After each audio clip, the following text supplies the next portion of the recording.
This is your reality check.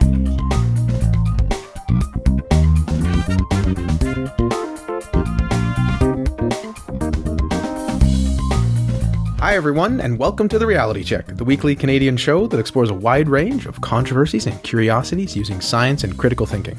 This is the show for March 28th, 2017, and I'm your host, Darren McKee. With me, as usual, are Adam Gardner. What's up, Theoroids? Christina Roach. Hello. And producer Pat. Hi, everyone. We have a great show for you today. 3 interesting segments, as usual. Adam is going to look into whether there are dangerous pesticides in the water supplies of Toronto and Montreal. Oh, no. Christina is going to look into the buzz around Cheerios' #BringBackTheBees campaign. But first, what's the difference between a theory and a scientific theory? Pat? So back in December, we got the following note on our Facebook page from checker Maria. Hello, TRC from your regular listener. Let me start by saying big thanks for all the interesting and well-researched episodes you put together with laudable consistency. If this hasn't already been covered, I wonder if you could devote some time to explaining what a theory is in scientific versus lay terms. The number of times I've heard that one doesn't have to believe evolution, gravity, relativity because it's, quote, just a theory, or imply that supporters of those theories act in blind faith, hello irony, is dumbfounding. It would be extra helpful if you could recommend a couple of catchy comebacks to respond to this seemingly popular opinion without delving into a lengthy explanation of scientific epistemology. Great question. Well, thank you for the note, Maria. And as you say, the word theory can mean something very different in lay language than it does in the world of science. For many people, the word theory means a guess or a hunch, something that still needs to be proven, like when we use the term conspiracy theory. In science, though, a theory is really kind of as close as you can get to proving something. A theory is a tested and well-documented explanation for our observations which, and this part is important, can be used to make predictions. A theory ties together all the facts and all of our observations. When someone says, it's just a theory, they are often confusing the scientific words theory, hypothesis, fact, and law. Some people believe that once a theory has been proven, it becomes a law. In fact, a theory never becomes a law. We collect facts and observations, we use laws to describe them, we develop hypotheses as to why they might be happening, and the hypotheses which stand up to rigorous testing using the scientific method are called theories. I'll link in the show notes to a really good video from the It's Okay to Be Smart YouTube channel. In it, host Joe Hansen clears up some of the confusion surrounding these 4 important scientific terms. I recommend it as a really good plain language resource. So, we can use gravity as an example to look at these terms. If I let go of a red apple from a height, it will fall to the ground. That is a fact. I can mathematically describe how fast that apple and the earth will accelerate towards each other based on their masses and distance from one another.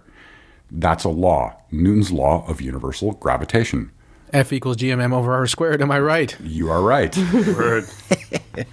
But why is it happening? All right, so now we need some hypotheses.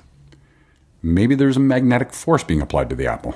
Or maybe it has something to do with the apple being red. Or maybe there's something about the structure of the universe that makes massive things fall towards one another. Now we can test our hypotheses. When we do this, we obtain evidence that supports or rejects the hypotheses. We don't prove our hypotheses. For example, when we drop a green apple, the same thing happens. So we can conclude it's unlikely to have anything to do with the apple's color. Once we eliminate the hypotheses that do not stand up to testing or make valid predictions, we're left with what has been successful, and we're on our way to a theory. In the case of gravity, we have Einstein's theory of general relativity, which does a great job of explaining things at the scale of the universe we interact with. One of the most common times I've seen it's just a theory is related to evolution. Oh, yeah. There's the fact of evolution. Genetic change taking place over generations happens, just like gravity happens. The theory of evolution by natural selection is our best explanation for the fact of evolution. It has been tested and scrutinized for over 150 years, and it's supported by all the relevant observations. Again, I say it. A scientific theory is about as close as you get to proving something, and a theory never becomes a law. Okay, Maria asked for a couple of catchy comebacks to respond to when someone says, it's just a theory. Do you guys have any? Christina? Yo mama is a theory. Or Richard Dawkins, only a theory.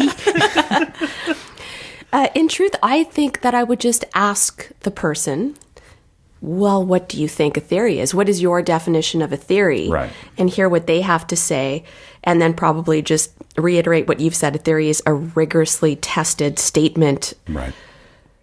Adam, Darren? Gravity's a theory, but you wouldn't jump out of a plane without a parachute. Good one. I think that's a good snappy comeback. I think, like Christina, I'd be more inclined to try not to have a snappy anything. I'm not sure that really would allow for the depth of discussion that I think is required. And I think the questioning method might be a bit better. Like, what do you mean by the word theory? Or somewhat like Adam's, but we often think of gravity as a theory. What do you think that means? Or let's explore how gravity is a theory. So you guys have really similar answers to a Reddit thread on this very question. Oh, nice. So here are some of the best ones. Well, so is gravity, but I don't see you jumping off bridges. Yeah. Attempting to minimize the term theory by calling it just a theory demonstrates you don't know what a theory is. So are germs. Do you wash your hands after you go to the bathroom? Almost anything in science is a theory because knowledge is always changing. There isn't a real scientist on the planet who would completely disregard new facts if there was sufficient evidence to back them up. I don't have the time or cranes to explain this to you. Yes, snottiness is rarely a good didactic It's a tool. little dismissive, yes. A theory that has enough evidence to support its validity, what you're thinking of is actually called a hypothesis. It's not just a theory, but a scientific theory, or it's not just a theory, but rather a triumphant scientific theory. Ooh. A scientific theory is a specific type of theory used in the scientific method. The term theory can mean something very different depending on who you ask. Lots of people suggested different variations of this. Just a theory? So are plate tectonics, gravity, magnetism, and electricity. You don't know what a theory is, do you? And a couple of people pointed to the song Science is Real by They Might Be Giants. Here are some of the lyrics. A scientific theory, it isn't just a hunch or a guess. It's more like a question that's been put through a lot of tests. And when a theory emerges consistent with the facts, the proof is with science. Science is real. And lastly, someone just quoted Neil deGrasse Tyson. The great thing about science is it's true whether you believe it or not. I love that. It's a great line by Neil, but of course he also knows that science is provisional, and it becomes more and more true over time. So just to say that something now is true is not quite it either.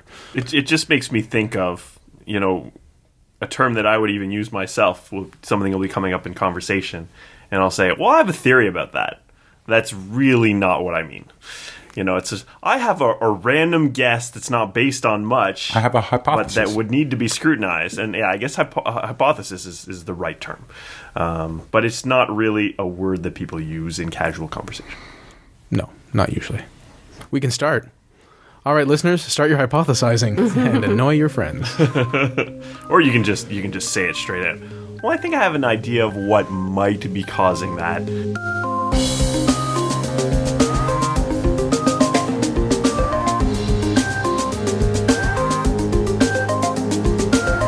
Well, some people theorize that dihydrogen oxide is dangerous stuff if there's extra things in it. Adam, is Toronto and Montreal's water supply safe? Last week, Christina sent around this article from the Now Toronto website with the following headline.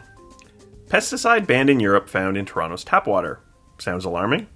We thought about covering it for last week's show based on the idea that it might go viral, but I didn't see many other articles covering this particular angle. In English language news sources, that is. More on that later.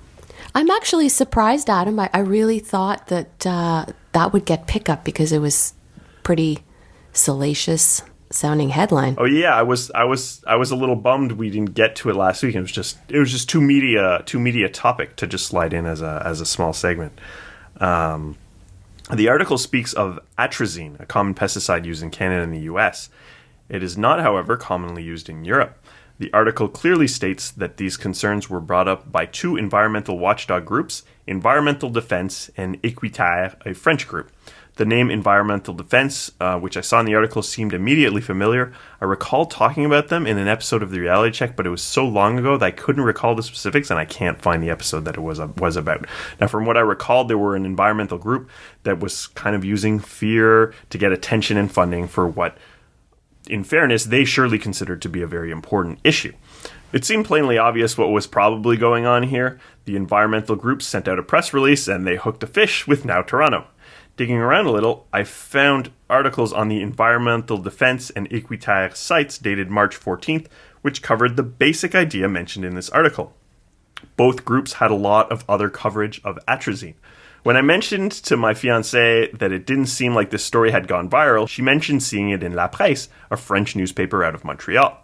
And indeed, once I found that article, I saw a number of French outlets, including Radio-Canada, Quebec Huffington Post, Le Journal de Montréal, TVA, and many more, which all had very similar articles, which were more or less regurgitating the press release. So it didn't go viral in English, but it went a little viral in French. So it looks like Equiterre did a much better PR job than Environmental Defense this time. The fact that this was a press release does not invalidate the content. Indeed, many science advocacy groups do similar work to spread awareness, but it's something to consider whenever you read an article. When a news source is reporting on some sort of research, that kind of science reporting is often motivated by a press release or inspired by another article, which was itself prompted by a press release. So, whose words are these really, and is what's being said really news? Something to think about. So let's look at what's being reported here. The main claim made in most articles is that atrazine has been found in the drinking water in both Toronto and Montreal. The levels found were above levels which were considered to be safe by the European Union, where the substance is banned. Naturally, if the substance is banned in one place and commonly used in another, one might expect to find quite different levels. Atrazine is a very common pesticide in the US and Canada, the second most common pesticide used. A comment on the article on Now Toronto called out some of the numbers. They stated that the source of the article only mentioned levels in Montreal and cited numbers from Toronto which were under European standards. I found that in the source articles from Environmental Defense and Equiterre both mentioned having found high levels in both cities, however specific numbers weren't given. The limit in Europe is 0.1 micrograms per liter. Results from 2015 in Toronto show that their levels are below the limit, but results from 2016 are a bit above, ranging from 0.1 to 0.14 micrograms per liter. Is this shocking? Well, the limit in Canada is actually 50 times this, 5 micrograms per liter. This isn't the case of them being just under the Canadian limits, but considerably below that threshold. Unfortunately, we don't see any numbers given with the report from the environmental groups, so it's hard to understand exactly what they were getting at. But this isn't really new information they're presenting. Toronto very openly states that they had these numbers. It's just, well, when you compare those to other limits, we see a problem in inconsistency here. Environmental Defense asks the question: how much atrazine needs to be in our water until Canada bans this harmful pesticide? 50 times more. Well, yes. Isn't that obvious? More than 5 micrograms per liter. There's the threshold. We're not close. It's a great rhetorical question, though, with the implication being 0. Yes. We often say that the poison is in the dose, and that's really what we're talking about here. All things in moderation. Water can be toxic at high doses, as are many substances found in everyday foods. Showing his ignorance about basic science, Environmental Defense's Muhannad Malas is quoted as saying, "There's no safe level of exposure. The only solution is to ban atrazine so it doesn't contaminate our water in the first place." This is nonsense. There is a safe exposure level to everything, and the job of agencies like Health Canada and the American EPA is to determine what those levels are. So, is this stuff dangerous? Why is Europe banning it? I first decided to check a very biased source. Syngenta, a company which manufactures and sells atrazine. They claim that the EU didn't ban atrazine, they consider it safe, and that it just sort of got grouped in with other pesticides being banned. This doesn't seem to be the whole story. You can sprinkle it on your cereal, it's fine. Don't sprinkle it on your cereal. Do not. No, do not. Don't put it on your Cheerios. Italy and Germany banned atrazine in 1991 based on the results of animal studies. The EU followed suit in 2004 when it was found in surface water. Now, animal studies have shown a number of effects, and I'll just talk about a few of them. They show that there's cancer in rats. There is evidence that atrazine may be a hormone disruptor, which is similar to the infamous BPA, which we've mentioned before. A 2008 study showed that it can cause elevated estrogen levels, which can lead to some forms of cancer. It's been linked to low birth weight and reduced development of fetuses in animals. Bad stuff at certain levels. Epidemiological studies have shown some ill effects, but those are very hard to interpret. So this is basically trying to draw a correlation between people who get exposed to atrazine and their health effects. Many farmers who are exposed to one pesticide use many others, so it's hard to rule out correlation and many other factors. Currently, neither the US EPA or the World Health Organization's International Agency for Research on Cancer lists atrazine as a human carcinogen. The US EPA consistently ruled that atrazine is safe in moderate levels. In 1991, they set the limit to 3 parts per billion, some 30 times the European limit set in 2004. That's a bit lower than the limit we have here in Canada. They based this measure by measuring toxic effects in animals and determining safe human exposure levels as a fraction of this. In 2006, the EPA stated that pesticide residue pose a reasonable certainty of no harm.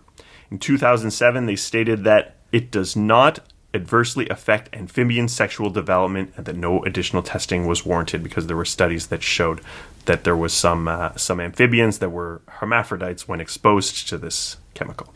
In 2009, they stated the agency's scientific basis for its regulation of atrazine are robust and ensure prevention of exposure levels that could lead to reproductive effects in humans. So it's really no question that atrazine is toxic at some levels. It will kill animals straight up at high doses, but it's all about the dose. The US EPA and Health Canada understand this and continuously study this and other compounds to ensure that they are at safe levels in our environment. Surely they have a financial incentive to claim it is safe. This is something to consider. The claims made by environmental groups such as Environmental Defense and Equitat are simply that we should ban it outright and that we should follow EU standards. But the EU doesn't base their levels based on any specific amount. They set those levels based on animal testing and a reaction to finding it in their water. Since atrazine is banned in the EU, they instead use terbuthalazine, known as TBA. It breaks down more rapidly than atrazine, causing less contamination to drinking water, but the substance has been researched a lot less than atrazine, so the effects aren't fully understood. Should Canada decide to ban atrazine, as these groups are suggesting, we could likely be looking at using something similar. Surely these groups would just prefer that we just stop using pesticides altogether, but that's not a terribly realistic goal, and not one that has the interests of farmers and crop yields in mind. Pesticides, such as atrazine, are safe in some doses. North American agencies have determined what they feel are safe levels, and the EU doesn't agree with those assessments. Environmental groups with an interest in reducing the amount of pesticides used want us to follow the stricter guidelines, but that doesn't mean those ones are necessarily more evidence-based. Pesticides are always complicated, eh? Yeah, there's no easy way for me to say pesticides are totally safe, because it's just not true. These things are toxic. Everything's toxic. It's a level, it's a best guess based on current evidence, and more evidence may show more risks, and it's constantly being researched, and it's tricky. Different people and organizations have different risk thresholds, different risk tolerances. I think this is actually a nice follow-up from the other one, where you just say the science is true whether you like it or not. You're like, well, okay, yes, but there's also risk profiles that people might differ on reasonably. Yeah. And it certainly makes sense for a group to say, look, here's one country that says no, and our country says it's fine. I don't feel comfortable with it, and naturally people are going to be a bit alarmed by that. Yeah, It's one of those situations where a little bit of information is dangerous. You really need to look at the whole picture.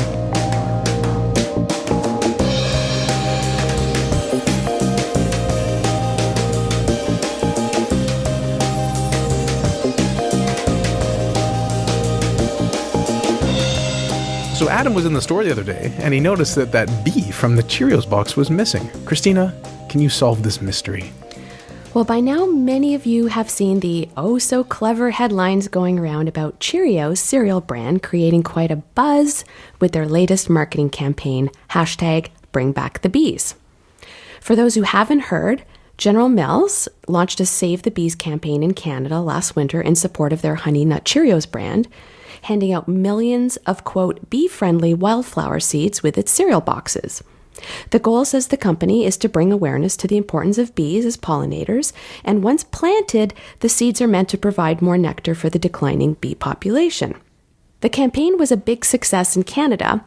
According to Toronto-based weekly Now magazine, they're getting a double shout-out this week, sales of Honey Nut Cheerios rose 11.5%, and the PR campaign garnered multiple Canadian Marketing Association awards. So the company has decided to expand the campaign into the US this year, and that's when the story really hit the news. Now, I first heard about this via Lifehacker. They published a piece called "Don't Plant Those Bee-Friendly Wildflowers Cheerios is Giving Away." So I thought about doing this last week when the story first broke, but I decided I'd let the story germinate for a few days and see how the so-called controversy would unfold. Oh, I have so many good puns for you guys. More puns, otherwise I can't listen to this segment. According to General Mills in a blog post on their site, their goal was to provide enough seeds to help Americans and Canadians plant 200 million wildflowers for pollinator habitats.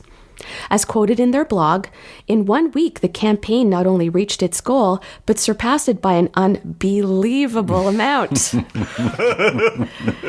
As a result, Honey Nut Cheerios will be sending more than 1.5 billion seeds to people who requested wildflower seeds to join the effort to #BringBackTheBees.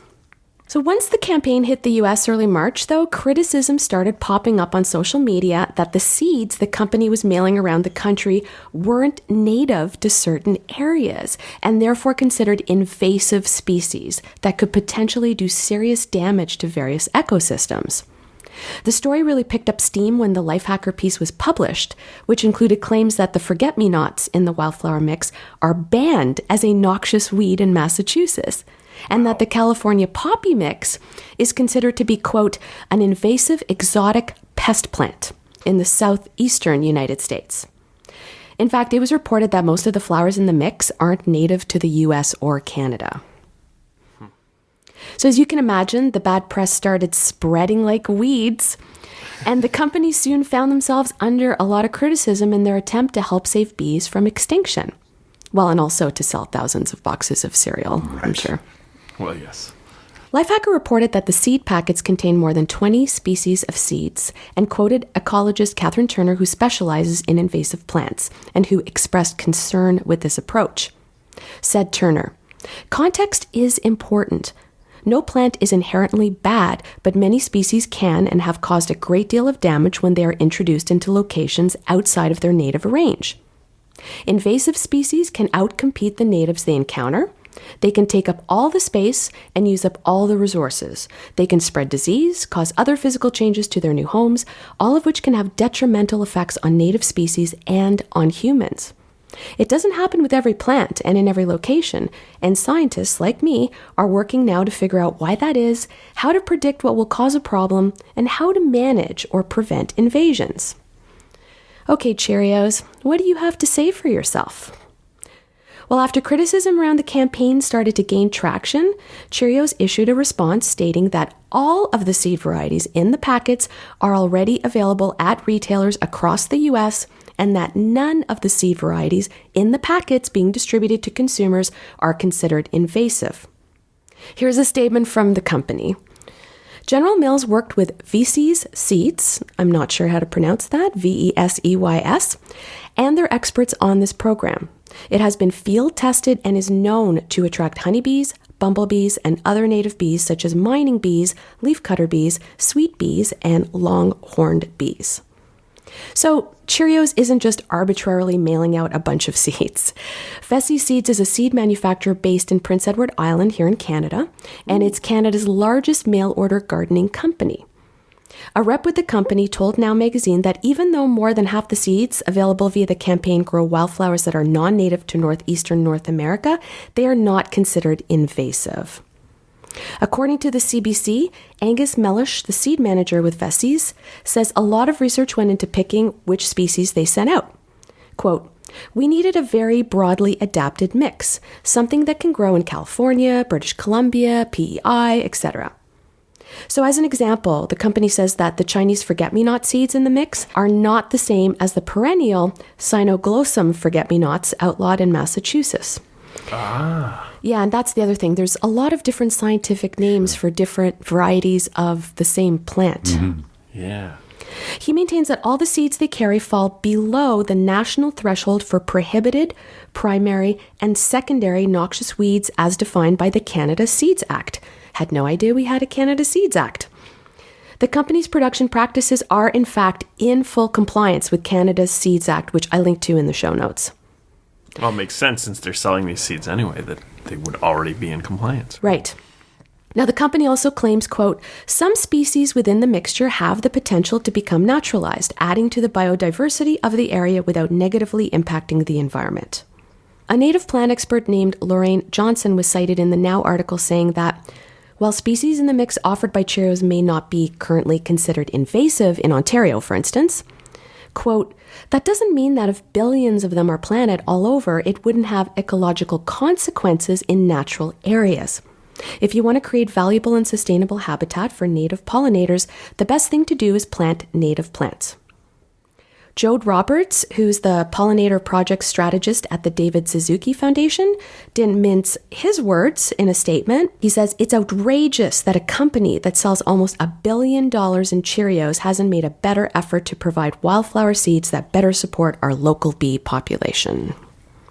In a global news article that's stealing my flair titled Reality Check, will Cheerios free wildflower seeds spread invasive plant species? Ecologist Ken Toll, vice president of the Ontario Invasive Plant Council, says although he appreciates that Cheerios would take on this kind of initiative, demonstrating a concern for bees and other pollinators, he also recommends that instead of planting the mix, it's probably best to go to your local nursery to find the right flowers for your area. Toll says that native species generally grow better and local bees are adapted to pollinating those native species. Now, other experts I saw commenting as part of various news coverage seem to mirror the same sentiment that despite concerns raised regarding some of the seeds, that it's actually a great campaign because it's creating jibber-jabber about pollinators like bees, and many of them also recommended going to your local nursery instead. So, although there are some differences in opinion, experts seem united in one message. There is more to creating a bee-friendly habitat than just planting flowers. As Darren covered in episode 419 of TRC, one of the biggest misconceptions that people have is that honeybees living in hives are endangered. As entomologist Gwen Pearson points out, honeybees are not remotely threatened with extinction. But thousands of lesser-known bee species are, and these are the kind of species that, who knew, lay eggs in the ground. So if you want a bee-friendly garden, you should make sure to leave space for those bees to lay their eggs in the ground. So there you have it. No need to freak out about the Cheerios initiative, but experts in the field suggest that there are better ways to hashtag bring back the bees. Interesting. Are you saying if I want to help a species survive, I should do more than eat cereal? This kind of just makes me think about flowers in general. I mean, these are seeds you can just buy at the store. You know, when I go to Canadian Tire to buy flowers to plant in my garden, I'm not really thinking about what's a local species. I just want something that's going to look nice in my yard. But I guess I'm not necessarily thinking about bees, and nothing's going to spread like wildfire outside of my tiny little backyard flower box. I think I also want to appreciate this is a relatively small subset of people, or small subsets of people that are battling this out. I think most people have no idea what's going on, either with Cheerios or the necessity of having certain localized seeds in areas, even though once it's explained, I think everyone's like, yeah, do the right thing, whatever that is.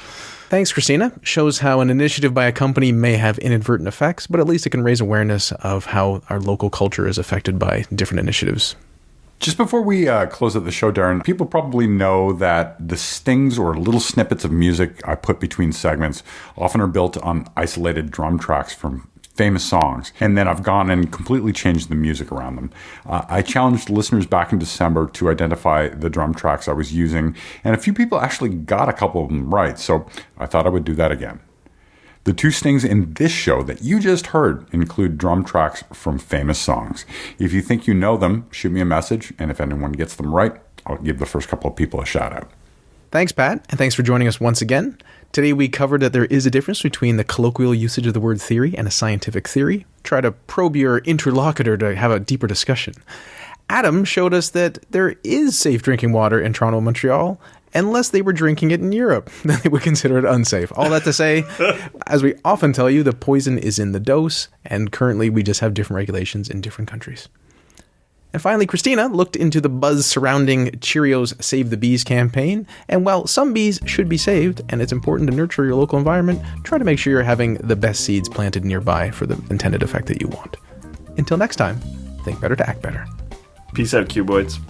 Stay classy, not smart-assy. Good night, everyone. For show notes or to discuss this episode, visit our Facebook page and website at trcpodcast.com.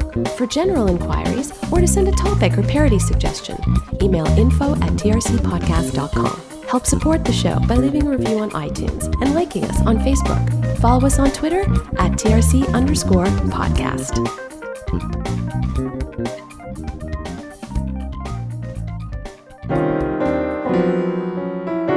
Outtakes. Adam, is Toronto and Montreal's water supply safe? Yes. Oh, good segment. Awesome. Let's move on.